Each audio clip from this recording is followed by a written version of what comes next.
Ashley went out to Afghanistan in February 2010. Ashley's role when he was in Afghanistan with his engineer regiment was as a searcher with the Counter-IED Task Force, and that involves searching for roadside and unexploded bombs and incendiary devices.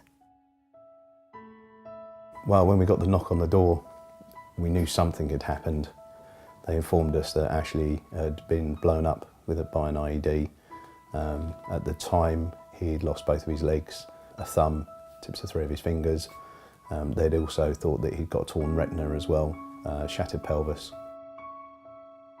Yeah, and so he was flown back to the UK, to Queen Elizabeth Hospital in Birmingham for life-saving treatment. We as a family were incredibly well supported by the Ministry of Defence. The care they gave was just, first rate. You couldn't get any better.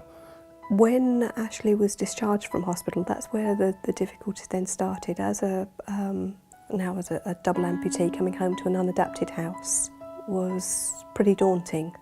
We had to convert our lounge into a bedroom space. We had no provision to get him up and down the stairs for showering, etc. So he was totally reliant on family members helping him. That's quite tough. We knew that we weren't the only family that were in this situation, and sadly, but as a fact of reality, we weren't going to be the last family in this situation. Rather than just sitting back and saying, oh, that was really tough, it shouldn't be that way, we would do something about it. And so we set up the Invicta Foundation, primarily the aim of raising funds to build an adapted and equipped house for soldiers and their families to use when they're discharged from Queen Elizabeth Hospital in Birmingham. As house builders, they were looking to build a property for the Invicta Foundation.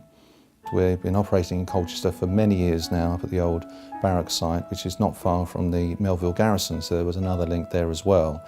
So it started to come together that there was something that was almost meant to be, and I think what we can do to help Invicta is to help them find a piece of land that they can build their special property on, and I think in that process we can help with the design of that property, where it might be situated, maybe help with the planning, the procurement, the costings of it. Nearly everybody at Bovis Homes that we've spoken to is really up for the challenge of trying to make this cause actually come into effect and provide this property. At the Invicta Foundation, we're passionate about the work we do, and we desperately want our aims to become a reality. But for that to happen, we need your help. You can support us by donating, taking part in a challenge, or fundraising in a variety of ways.